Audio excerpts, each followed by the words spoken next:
मोहित कुमार जी। राधे राधे। महाराज जी आपके चरणों में कोटि कोटि प्रणाम।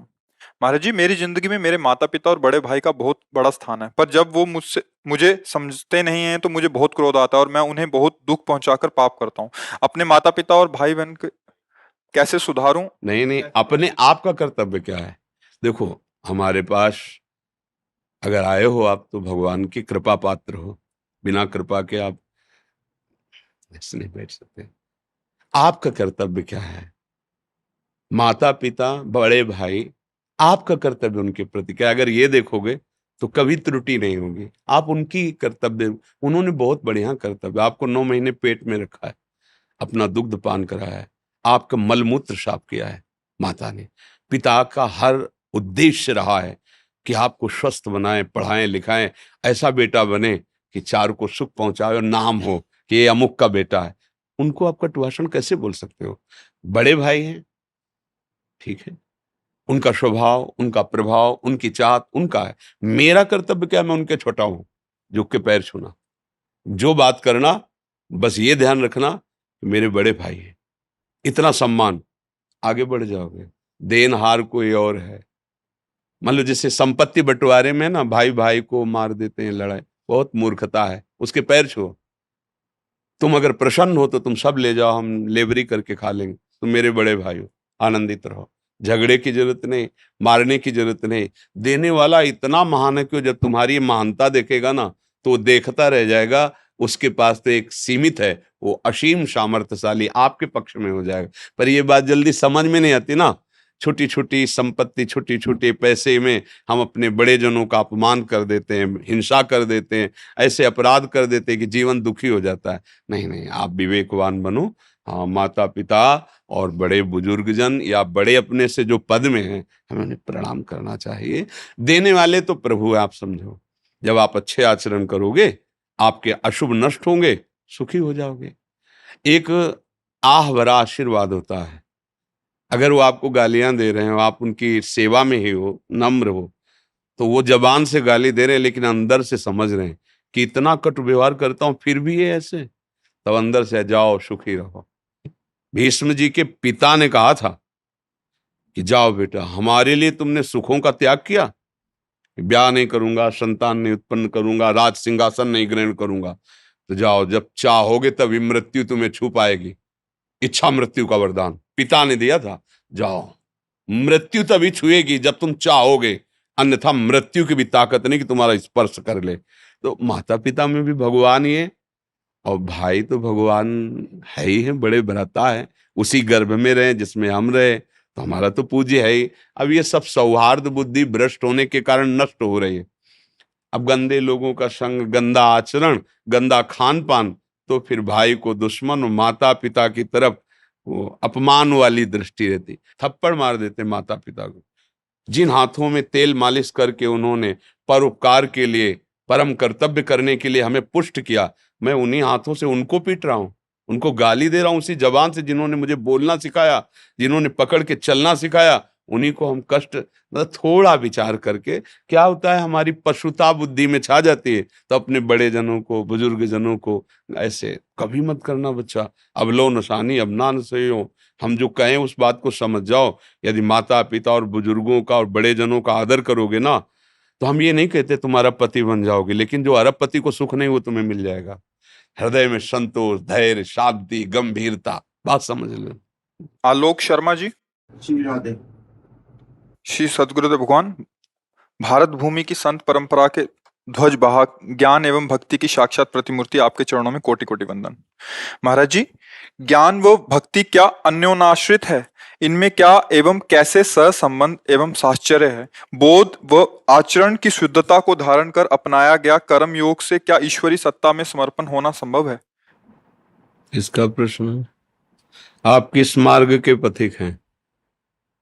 आप केवल जानना चाहते हैं या आप किसी मार्ग के पथिक हैं? दोनों मार्गों में सम्मेलन, न किसी मार्ग का प्रतीक शायद खोज रहा हूं। जब हम भगवत मार्ग में, किसी भी मार्ग में चलना चाहते हैं तो पहले हमें जानना होता है। कहीं भी चलना चाहे तो मार्ग जानना होता है। जब हम किसी मार्ग को जानना चाहते तो जानने वाले का परिचय होना चाहिए, जो हमें जना सके। मुख्य तो जनाने वाले श्री भगवान ही हैं। सोई जाने जेहि देहु जनाई, और जानत तुम्हें हो जाई। जो आपको जान जाता है वो आप मैं हो जाता है। ऐसा जनाना आपसे ही होता है। अब वही आप कृपा करके जब अवतार लेते हैं तो स्वयं उपदेश करते हैं। उस उपदेश को समझने की सहजता, सरलता और प्रियता, वो स्वयं पुनः उसको समझाने के लिए गुरुदेव के रूप में पधारते हैं। बंदो गुरुपद कंज कृपा सिंधु नर रूप हरि, महामोहतम पुंज जासु बचन रवि कर निकर।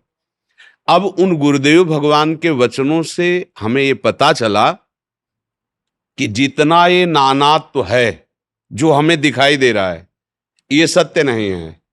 जो नहीं दिखाई दे रहा वो सत्य है। इसी में सत्य है, पर जो दिखाई दे रहा है गुण अवगुण, जड़ चैतन्य, स्त्री पुरुष, अच्छा बुरा, ऐसा नहीं है। वो ज्ञान शुरू हो रहा है, वो कैसा है, वो है कैसा। अब जिज्ञासा उठी कि जिसे हम प्राप्त करना चाहते हैं वो कैसा है। अब उसके दो विभाग हो गए, वो निराकार है, एक विभाग हो गया वो साकार है। अब हमारी मति में भगवत प्रेरणा से निराकार भावना जागृत होती है या साकार भावना जागृत होती है। वैसे ही वो गुरुदेव भगवान उसको मार्ग देते हैं। जो सच्चिदानंद गुरु हैं वही उसे मार्ग देते हैं। एक निर्गुण निराकार, एक सगुण साकार, वही परम तत्व दो रूपों में प्रकाशित हो रहा है। ये सब उसी के ही प्रतिबिंब हैं, पर इसमें आसक्ति करने से हम उसको नहीं जान सकते। इसलिए इससे वैराग्य, ज्ञान वैराग्य भक्ति, इससे वैराग्य, तो जिससे हमने राग त्याग किया वो वही निकला। सर्वम खलमिदम ब्रह्म, जिससे राग त्यागा, ये तब परिचय होता है। जिससे राग किए थे, ये मेरा प्रिय, ये मेरा अप्रिय, राग द्वेष, ये अनुकूल, ये प्रतिकूल, जब उसका त्याग हुआ तो पता चला कि वो वही है, कोई दूसरा नहीं है। सर्वम सर्वम खलमिदम ब्रह्म, ये ज्ञान, राग त्याग वैराग्य। अब जिसको जाना, उससे प्रीति किया, उसे रिझाया, चाहे आत्मरति या कृष्ण रति। रति शब्द समझते ना, प्रीति। तो ज्ञानी जनों को आत्मरति होती है और भक्त जनों को वही आत्मस्वरूप प्रभु कृष्ण रति होती है। तो रति का तात्पर्य होता है भक्ति। तो कहीं कुछ भी अलग नहीं है। ज्ञान से वैराग्य, वैराग्य से वो बोध जिसे हमने जाना था, और उसकी रति संपूर्णतया पूरा एक ही हो गया। भक्ति, ज्ञान, वैराग्य, इन तीनों के बिना उस तत्व को नहीं जाना जा सकता। क्योंकि हम जिसकी भक्ति करते हैं वो कौन है, वो कितना है, वो कैसा है, ये ज्ञान होना जरूरी है।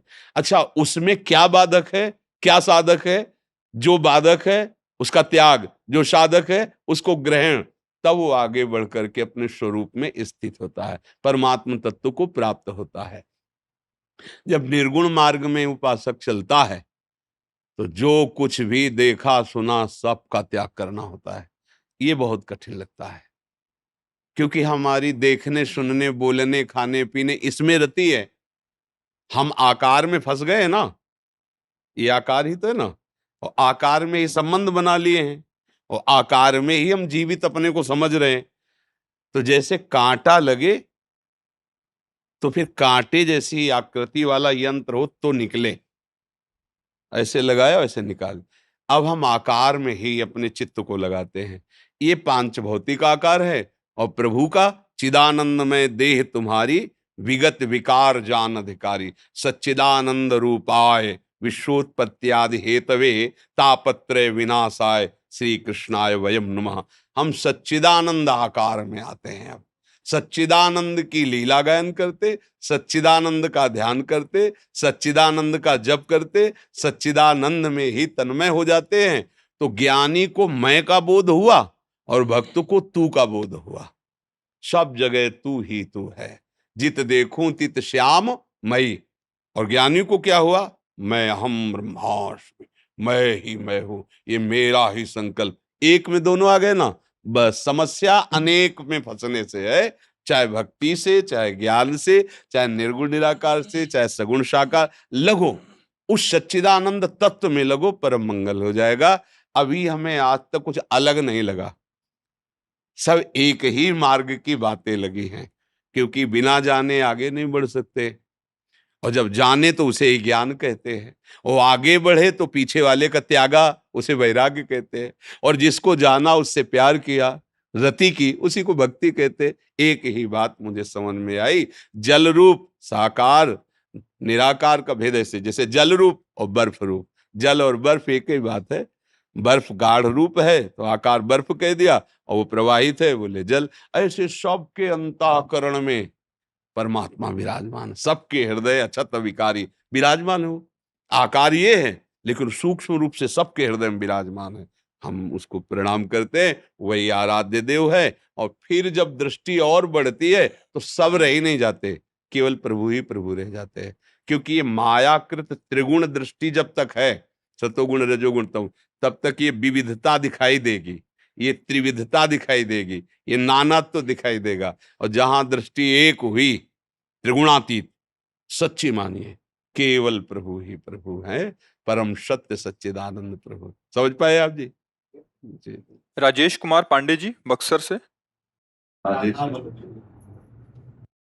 महाराज जी, आनंद द्वैत अवस्था में मिलता है, परंतु लय अवस्था में ये कैसे और किसे प्राप्त होता नहीं है? नहीं नहीं नहीं, द्वैत अवस्था में कैसे आनंद प्राप्त होता है? अभी आनंद प्राप्त ही नहीं किया तो कैसे तुम निर्णय कर सकते हो? द्वैत में तो भय होता है, द्वैत में भय होता है। द्वैत का त्याग करने के बाद अद्वैत में आनंद का अनुभव होता है। कैसे? जैसे ज्ञान और भक्ति दोनों का निरूपण, और ध्यान से सुनना। एक भृंगी नाम का कीड़ा होता है, वो दूसरी जाति के कीड़े को मिट्टी के घरौंदे में पैक करता है और अपना चिंतन करवाता है, डंक मारता है भन, फिर उसको छेड़ता है, फिर भन, वो भयवश उसका चिंतन करता है और वो भृंगी स्वरूप को प्राप्त हो जाता है। समझ रहे? हम प्रेमवश चिंतन करते हैं, नाम रूप लीला धाम, ये रूप, इसमें पांच भौतिक, आंतरिक, अंतःकरण चतुष्टय, पांच ज्ञानेंद्रियां, स्वभाव, सतोगुण रजोगुण तमोगुण, ये सब मायाकृत है, मेरा स्वरूप नहीं है। समझ रहे? मेरा स्वरूप क्या है? आनंदमय है, चेतन, अमल, सहज, सुख राशि। भगवान का स्वरूप क्या है? जो आनंद सिंधु, सुख राशि। आनंद समुद्र का अंश भी आनंद समुद्र ही है। जो ज्ञान मार्ग से चलता है और द्वैत को मिटा देता है तो अपने स्वरूप में लय हो जाता है, तो आनंद स्वरूप अखंडानंद कहते हैं। और जो भक्ति मार्ग में चलता है उसकी भक्ति तभी सफल मानी जाती, जिस आनंद की बात कर रहे हैं, जहां से तुम्हारा प्रश्न लक्ष्य पहुंचा रहा है, उसमें मैं खो जाता है। ज्ञानी में सब कुछ मैं में समा जाता है और भक्त का सब कुछ मैं तू में समा जाता है। ब्रह्म नहीं, माया नहीं, नहीं जीव, नहीं काल, अपनी हुस्न दिना रही, एक रहो नंदलाल, ये आनंद की स्थिति। प्रेम गली अति साकरी, तामे दो ना समाये। तो ये दो द्वैत का आनंद ले रहे हो प्रकट में, पहले इसको मिटाओ और एक में आओ, फिर उस एक का जो विस्तार है, रसो यह परमानंद एक एव द्विधा सदा, फिर वो आनंद द्वैत का नहीं होता। जैसे एक शीशे के कमरे में खड़े हो जाओ तो तुम सैकड़ों रूप में दिखाई दोगे, तो तुम सैकड़ों थोड़ी हो गए, एक ही। उसमें सेवक भी भगवत स्वरूप, स्वामी भी भगवत स्वरूप, लीला भी भगवत स्वरूप और रसास्वादन भी भगवत स्वरूप। उसमें किंचित मात्र मैं तू का भेद नहीं रहता। उस स्थिति में ये बिना स्थिति प्राप्त के, पढ़ के या सुन के नहीं समझ सकते हो। ये अनुभव गम में भजे जय संता। समझ में कुछ आई कि नहीं आई? अगर इसमें कोई तर्क हो तो आप कर सकते हो जी। महाराज जी, मैंने सुना है कि श्री स्वामी विवेकानंद जी, स्वामी रामकृष्ण परमहंस जी सरीखे अन्य भगवत प्राप्त महापुरुष अभी भी दर्शन देते हैं और वे अपनी स्वतंत्र सत्ता स्थापित कर लेते हैं। ऐसी स्थिति में परम सत्ता से वे किस प्रकार सामंजस्य की स्थिति में रहते हैं? देखो तुम्हें बताएं, सुलझ के सुनोगे तो समझ में आ जाएगी। प्रभु एक ही है। जब इस शरीर में राग हो जाता है तो मुझे अनेकता का भान होता है। जैसे ये रूप आप देख रहे हो, अब इसे प्रेमानंद रूप कहोगे। कौन है? बोले प्रेमानंद है। ये प्रेमानंद नहीं है, ये प्रेमानंद का पांच भौतिक नाशवान रूप है। अच्छा, ये रूप कुछ दिन बाद मिट जाएगा। अब उस परम तत्व की आराधना करके जब चाहोगे इस रूप को, तब आप इस रूप से बात कर सकते हो, देख सकते हो। जैसे हम जो भी बोल रहे हैं, ये सब शब्द एकत्रित हो रहे हैं। मान लो कोई इंग्लैंड में भाषण दे रहा है और आपके पास यंत्र है, मिलाइए आप, तो भाषण यही से सुनाई देगा, मतलब वो आकाश में फैल गया तत्काल। जहां उसके पकड़ की बात आएगी, वो इंग्लैंड में बोल रहा है, यहां से सुन सकते हो। समझ रहे हो हमारी बात ना? अब ये रूप जब नष्ट होगा तो अपने अपने तत्व में मिल जाएगा। जल जल तत्व में, अग्नि अग्नि, पृथ्वी पृथ्वी तत्व में, वो तत्व तो है ना। वो आपने उस परम तत्व की आराधना की, माना, और आप उस रूप को देखना चाहते, तो वही परम तत्व ये रूप धारण करके आपसे संभाषण करेगा, आपको देगा। इस रूप की सत्ता ले, सत्ता उसकी है, वही रूप धर करके वो आ जाएगा। समझ? अब आप कहो हमारे गुरुदेव विवेकानंद जी हैं और मैं उनको दर्शन करना, बिल्कुल विवेकानंद जी के रूप में प्रभु आएंगे और आपसे बात करेंगे और आप कहोगे नहीं, विवेकानंद साक्षात भगवान है, कोई संशय नहीं, क्योंकि भगवान ही आए हैं। समझ में आ रहा है ना? अन्य रूपों की सत्ता नहीं है, पर यदि आप अन्य रूप कोई भावना करके आप भगवान को भजोगे, वही रूप जेहि पर जाकर सत्य सनेहु, सोते ही मिले न कछु संदेह, वही रूप में आके मिलेंगे प्रभु, जिस भावना से आप कहेंगे। ये समझ में आ रहा है किसका प्रश्न था? हाँ जी, जी। नटवर सिंह जी, राजस्थान पुलिस। महाराज श्री हरिवंश। महाराज जी, आपके चरणों में कोटि कोटि प्रणाम। महाराज जी, डिफेंस की तरह श्री जी के इस कुंज में भी मुझे काफी अनुशासन प्रतीत हुआ। फर्क यह है कि वहां आदेशों की पालनता का कठोरता से पालन करना अनिवार्य होता है और यहाँ पर मृदु भाषा के साथ श्री जी के भाव से स्वतः होती है। वहां जय हिंद से सम्मान दिया जाता है, यहाँ श्री हरिवंश बोलकर। महाराज जी, मैं अभी ग्रस्त में हूँ और समाज की कुछ जिम्मेदारियां निभा रहा हूँ और शीघ्र ही वैराग्य लेने का दृढ़ निश्चय कर चुका हूँ। बिना किसी बाधा के वैराग्य लेते समय खरा उतर सकूं, मुझे ऐसा मार्गदर्शन करें। मतलब आपका भाव है कि आप विरक्त वेश में जीवन व्यतीत करना चाहते हैं? जरूरी नहीं है, नहीं जरूरी। हमारी बात समझना, अंदर से यदि आपका ठीक हृदय है, वैराग्य में है, तो आप घर में रहकर माता पिता की सेवा करके, नौकरी करके, व्यापार करके आप बढ़िया भजन कर सकते हो। अगर हृदय ठीक नहीं है, निर्णय सही नहीं कर पा रहा, तो बाबा जी भी बनकर के बहुत सी गड़बड़ियां हैं, बहुत सी त्रुटियां हैं जो हमको नरक ले जा सकती हैं। ऐसा नहीं कि हम इसको सपोर्ट नहीं, हम स्वयं बचपन से बाबा जी हैं, पर हम पहले ये थर्मामीटर डालते हैं कि आप अंदर से देखो। यदि स्त्री शरीर के प्रति आकर्षण है, शरीर सुख की भावना है, कोई कामना है, तो ये आग का मार्ग है, इसमें कदम नहीं रखना चाहिए। चढ़ के मैन तुरंग पे चलिवो पावक माही, प्रेम पंथ अति कठिन है, पूरे जीवन भर 50 साल आपने साधना की, कभी किसी को और 1 मिनट के लिए चूक हो गई, तो 50 साल की साधना में क्या कष्ट सा ये संसार नहीं देखेगा। जीवन भर मरते दम तक, आखिरी श्वास तक अपनी बिल्कुल जैसे तलवार की धार पे चलना। ज्ञान के पंथ कृपाण के धारा, परत खगेश लगे नहीं बारा, चूक हो गई, भगवान तो कभी भी मिल जाएंगे। गए न लोक के रह गए न परलोक के। गृहस्थी में क्या है कि अगर वासना है तो सतधर्म है, पाणी ग्रहण किया है, लड़का बच्चा परिवार मेहनत कमा। हे भगवान, जो भी ये सेवा है, जो भी परिवार, नाथ सकल संपदा तुम्हारी, मैं सेवक समेत, वही गति मिलती, वही गति में अंतर नहीं होता है।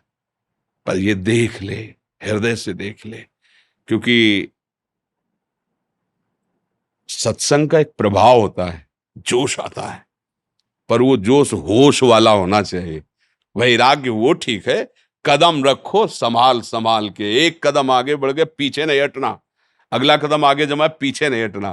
तो वैराग्य अंदर का वैराग्य। देखो, आप घर में कई लोग होंगे, 4 लोग होंगे, 5 लोग, 10 लोग, 20 लोग, 500 लोग तो हम ही हैं, सब सफेद पीले। और आप नहीं बैठे हो, हमारे घर के तो बैठे हो, बातचीत तो कर ही रहे हैं, मिल ही रहे हैं, पर हम आप सबको भगवान का, कि हमारे प्रभु के हैं। हमारा सबका भरण पोषण भगवान से होता है, हम सब भगवान के हैं। भगवत भाव से ही आपसे कोई बाधा नहीं। तो ये आप 10 लोगों में नहीं कर सकते क्या? घर गृहस्थी में अगर 10 लोग हैं तो यही भाव आप कर सकते हो नहीं? क्या है? घर ही तो है, लगा नहीं? पंखा चल रहा है, घर ही तो है। अंतर क्या है? ये मेरा नहीं है, ये श्री जी का है। अंतर क्या है? ये मेरा है। बस समझना है। कहीं भी रहोगे, किसी वासस्थान में रहोगे, कपड़े पहनोगे, भोजन करोगे, सानिध्य में रहोगे, अब उनको तुम मानते हो कि ये मेरे नहीं हैं, इसलिए तुम्हारा परमार्थ बनता है। और उनको माना, अहंकार किया, ये मैं, ये मेरा, तो वो चीज हटा दो वहीं। जो कांटा है उसको हटा दो वहीं, तो तुम भी तो महात्मा हो गए वहीं। आप सोचो ना, जरा विचार करके देखो, अंतर क्या है? एक का परमार्थ बन रहा है उससे ज्यादा वैभव, और एक का परमार्थ बिगड़ रहा है बिल्कुल कम वैभव। तो अंतर क्या है? आंतरिक सुधार कर लो, बाहर से राजा बना दे जाओ, कोई फर्क नहीं। वो आंतरिक सुधार ना हो, और एक लौकी का कमंडल और एक लंगोटी और उसमें ममता हो, तो उसी में फंस जाओगे। हिरन में ममता हुई तो जन्म बिगड़ गया, अगला जन्म हिरन का मिला। और ममता नहीं तो चक्रवर्ती सम्राट पद में बैठे अम्बरीश जी महाराज, दुर्वासा जी वलकल की लंगोटी लगाने, दूब का रस पीने वाले महात्मा, उस चक्रवर्ती सम्राट के चरणों में गिरना पड़ा। पूरा चरित्र पढ़ के देखो। बच्चा बात समझ के, बहुत अपने हृदय को देखकर, ये देखो, हम सबसे कहते हैं नाटक करने की जरूरत नहीं। हमारे भगवान का रचा हुआ संसार है। आपको लगता है कि मैं ब्रह्मचर्य से नहीं रह सकता? गृहस्थ में रहो, जाओ किसी सदगृहस्थ में पाणी ग्रहण संस्कार आदि का व्यवहार बनाओ और अपने माता पिता परिवार का पास। ये सब गंदी बात करने की जरूरत क्या है? भाई भगवान की सृष्टि है और आप उनके बच्चा हो। आप ये मार्ग नहीं चल सकते, चलो चलो इधर चलो, ठीक से चलो, जिस मार्ग को पकड़ो उसे ठीक से। भगवान तो नहीं कह रहे ना कि आप बैराग्य में चलो। भगवान का भजन करने के लिए, भगवत प्राप्ति के लिए, ये दोनों मार्ग मेरे प्रभु के, प्रवृत्ति मार्ग और निवृत्ति मार्ग। अपने को देख ले कि अगर हम इसमें चलने लायक नहीं तो कदम नहीं रखेंगे। अपने परिवार के साथ रहकर भजन करते हुए साधु सेवा, जीवों की सेवा, नाम कीर्तन, बुजुर्गों की, भगवत प्राप्ति हो जाएगी। अब इधर आए, रुपया का चिंतन, भोगों का चिंतन, अब मिल तो रहा नहीं, झांक ताक, बड़ी दुर्गति है, बड़ी दुर्दशा है। कैसी दुर्दशा है? अब ना खुल के भोग सकते हैं और ना सही से योग में है, तो ना योग में ना भोग में, तो फिर न घर का और न घाट का, परमार्थ भी नहीं बना और व्यवहार भी नहीं बना। ऐसे न वैसे रहे मजरेडो, पाछलियो जो करी निर्वात। ना हम प्रवृत्ति मार्ग के रहे, ना हम निवृत्ति मार्ग के रहे। तो इसलिए बहुत सावधानी से समझ समझ के कदम रखो। जरूरी नहीं है बाहरी वेश बदलना, जरूरी है आंतरिक उद्देश्य बदलना। भगवत प्राप्ति बिल्कुल निश्चित होती है, चाहे वो विरक्त मार्ग में हो चाहे गृहस्थ मार्ग में हो, ठीक से चले अपने मार्ग के अनुसार। रामचंद्र शर्मा जी, एडवोकेट, जयपुर। राधा राधा सही है। गुरुदेव, आपके चरणों में कोटि कोटि नमन। गुरुदेव, ऑफिस में, कोर्ट में काम करते समय उसी का चिंतन एकांत में जब नाम सुमिरन करते हैं तब वो बना रहता है। महाराज जी, स्मरण बंद हो जाता है। हाँ, अभ्यास की कमी है ना। पूर्वाभ्यास में मन ज्यादा रति मानता है। अब ये नवीन अभ्यास भजन का कर रहे हैं, इसलिए जब हम भजन करते हैं तो भजन का कार्य है मन को खाली करना। सबसे पहला भजन कार्य करता है, जैसे हम नाम जप कर रहे हैं या भगवान के ध्यान में रहने की चेष्टा करते हैं, तो ये भागवतिक स्वरूप क्या करता है? पहले मन को खाली करता है। हमारे मन में वासना, दुर्वासना, बहुत प्रपंच भरा हुआ है। तो जैसे हम नाम जप शुरू करते हैं तो सामने आना प्रारंभ हो जाता है। गंदी गंदी बातें, प्रपंच, ऑफिस की बातें, संसार की बातें। 10 वर्ष पहले किसी से द्वेष रहा है वो आ जाएगा, राग रहा है वो आ जाए, ये सब, ये हमारा मन खाली हो रहा है। घबराने की जरूरत नहीं है। जब हम नाम जप करते हैं, धीरे धीरे शांत गंभीर है, बस देखता रहे, जा रहा है। ना उससे द्वेष करो, ना उससे राग करो, ना उसे पकड़ो और ना उससे घृणा करो, वो धीरे धीरे जा रहा है। नाम घबराते, जहां हम घबराए तो मतलब उसको हम रोक रहे हैं, चाहे द्वेषात्मक या रागात्मक। कितनी गंदी बात है, क्यों आई है? मतलब उसका आप अस्तित्व दे रहे हैं, इनका अस्तित्व नहीं है, ये जा रहे हैं। ये आगमा पाइनो अनित्या तास्तितिक्षस्व भारत, ये आने जाने वाले विषय जा रहे हैं, अब आ नहीं रहे। जैसे हम दरवाजे पे बैठे तो आने वाला भी दिखेगा और जाने वाला भी दिखेगा। तो ये पूर्व हमारे अंदर बैठे हुए हैं, मन को अब नाम खाली कर रहा है, भगवत चिंतन खाली कर, घबराने की जरूरत नहीं है। अब जैसे हम ऑफिस आदि में या व्यवहार में, तो उसमें एकाग्रता लगानी पड़ती है। अभ्यास इतना जोर का है ना कि भगवताकार मंत्राकार वृत्ति है, तो हम उस क्रिया को भी भगवान को समर्पित कर दें।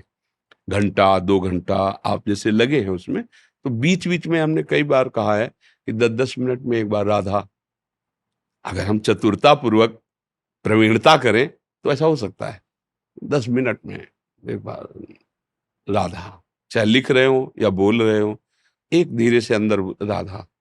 और 1 घंटा सेवा, 2 घंटा, मान लो तन्मयता पूर्वक, बराबर तन्मयता पूर्वक कोई भी सेवा नहीं होती, वो थोड़ी देर ही होती है। इसके बाद उस सेवा को हम प्रभु को अर्पित कर दें। कृष्णार्पणम। ये जो घंटा 2 घंटा सेवा हुई भगवान, फिर जब खाली है तो नाम में चल रहे हैं, नाम चल रहा है। फिर बात कर, किसी को समझने न दें भाई कोई क्या चिंतन कर रहे हो, अभी ऑफिस में बैठे हैं अपना चिंतन कर रहे हैं जो हमारा कार्य है। किसी को ये न बताया कि मैं भगवत चिंतन में डूब रहा हूँ, मैं भजन करता हूँ, ये गुप्त बात है हृदय की। तो आप बड़ी प्रवीणता पूर्वक भजन कर सकते हैं। मतलब आप किसी पद पे हैं, बातचीत कर रहे हैं, तो वो भी सेवा ही है, क्योंकि सारी सृष्टि भगवान की है। अगर हम धर्म पूर्वक किसी का पक्ष लेकर उसको बचा लेते हैं जो निर्दोष है, तो सेवा ही है ना। धर्म साथ रखे, अधर्म पूर्वक प्राप्त किया हुआ धन मन की और तन की दोनों की सुख वृत्ति का नाश कर देता है। मतलब अधर्म से कोई ज्यादा हमें धन दे, लेकिन मन और तन दोनों को अशांत कर देगा वो धन। धर्म पूर्वक चलोगे, थोड़ा माना कि आप वो स्तर नहीं ले पाएंगे जो, पर आपका मन प्रसन्न रहेगा, आपका तन और आपका परिवार, क्योंकि धर्म पूर्वक चलने वाला ही वास्तविक सुख को प्राप्त होता है। तो इसमें कोई समस्या तो मुझे लग नहीं रही। अगर आप ऐसे करें तो आपको क्या समस्या है? इसमें जैसे कोई केस आया दिन में, अचानक से ये स्मरण कर रहे हैं, उस समय अचानक से आता है इसमें ये पॉइंट अपने को सुबह ड्राफ्ट करना है या आर्गुमेंट ये पॉइंट रखना है, तो वो चिंतन छूट गया और वो आ गया पॉइंट। कई बार ऐसे पॉइंट आने से फायदा भी हो जाता है, लेकिन वो अचानक से वो स्मरण छूट गया और वो चिंतन चालू हो गया। हाँ, इसमें थोड़ा अभ्यास की कमी है ना। अब जैसे हम ये सब बातें बताए नहीं, आपसे हम बात कर रहे हैं, आपके प्रश्न का उत्तर दे रहे हैं, पर हम अपने आपे में हैं, हम आप में नहीं हैं। आपको उत्तर दे रहे हैं, आपसे बात कर रहे हैं, लेकिन हम अपने आपे में हैं। एक सेकंड के लिए भी हम अपने नहीं, क्योंकि उसी का अभ्यास हुआ है। अब क्या, जैसे आपका अभ्यास इधर का है और इधर का कम अभ्यास है, ये हम कोई बड़ाई नहीं ठोकने के लिए आपसे बता रहे, ये हम इसलिए कह रहे कि अभ्यास में बड़ी ताकत होती है। हम गौर से देख रहे हैं, तो जो हमें देखना चाहिए वो हम देख रहे हैं। जो हमारा विषय है वो हम अपने विषय में रहते हुए आपसे चर्चा कर रहे हैं, आपसे बात कर रहे हैं। वो हम गुस्सा से भी बोल सकते हैं, प्यार से भी बोल सकते हैं, ना गुस्सा होगा ना प्यार होगा, केवल बोल रहे हैं। आपको समझाने के लिए जरूरत पड़ी तो आवेश में भी बोल जाएंगे, ऐसा कैसे हो सकता है, ऐसा, और कुछ नहीं, वो एक केवल साउंड सर्विस चल रही।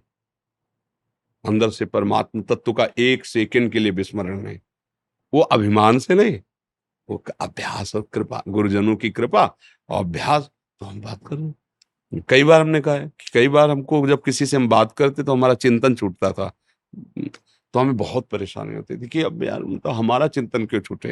मतलब आप लोग हैं तो आपको तो हम सहमति कर रहे हैं ना कि वो कर्म भी समर्पित कर दो, कि हम तो बाबा जी हैं, हमारा तो एक ही कार्य है, एक ही व्यापार है, मन को प्रभु में तन्मय कर देना। और अगर हमसे चूक हो रही तो फिर, तो जैसे आपसे बात करें तो फिर हम शुरू कर दिया आपके चेहरे में नाम लिखना, हाँ ठीक है, हाँ ऐसा है, ऐसा, हम बार बार नाम का दर्शन करें। अगर कहीं चूक होती तो मैं अपने भगवान से ही तो बात कर रहा था, इस रूप में मेरे प्रभु ही तो आए, घुमा घुमा के उसे भगवदाकार करना है। अब जैसे एक बार बैठ गया दिमाग में, वो बैठ गया तो बैठ गया, पकड़ लिया, अब वो चलता रहेगा। जैसे आप कभी ध्यान नहीं करते कि आप पुरुष हैं, कभी ध्यान नहीं करते। कभी ऐसा नहीं हुआ कि सो के उठे हो आपको जानकारी करना पड़े कि मैं स्त्री हूं या पुरुष, ऐसा नहीं, कभी ध्यान नहीं करते, क्योंकि एक बार दिमाग में बैठा दिया गया था बचपन में।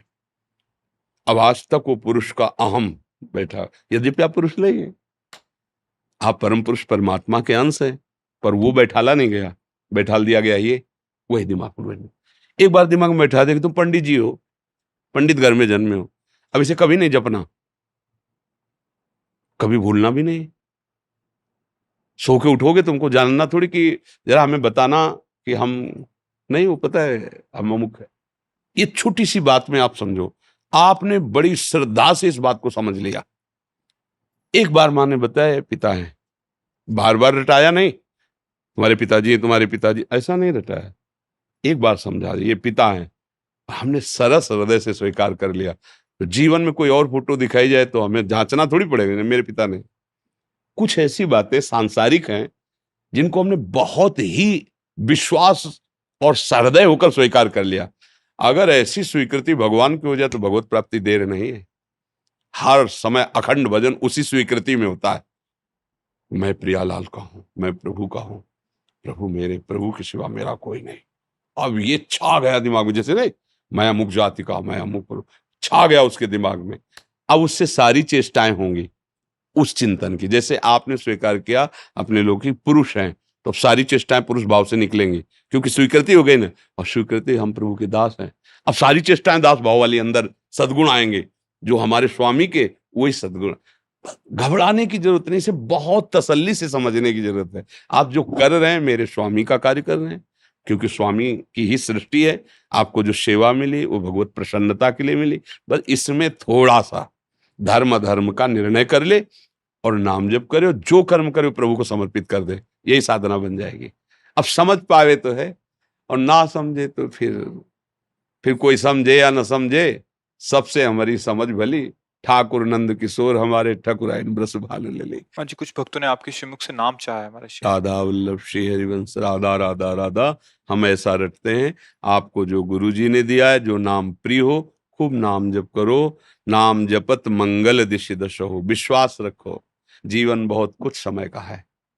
ये देखने को लगता है केवल कि अभी तो क्या, अभी तो हम 25 के हैं, 30 के हैं, कुछ पता नहीं 25 सेकंड रहेंगे कि नहीं रहेंगे। बड़ा भयावह संसार है।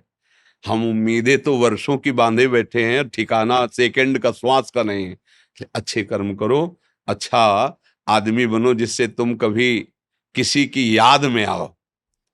मनुष्य जन्म ऐसा मिला है कि आप जिससे मिलो, जिसका आप व्यवहार करो, जिससे मित्रता करो, वो एक बार आपकी याद करे कि यार क्या आदमी है। मतलब दूसरों के दुख को देख नहीं सकता, अपने सुख की परवाह नहीं करता, कैसे ये तो भगवान का दूत है, ऐसा लगने लगता है।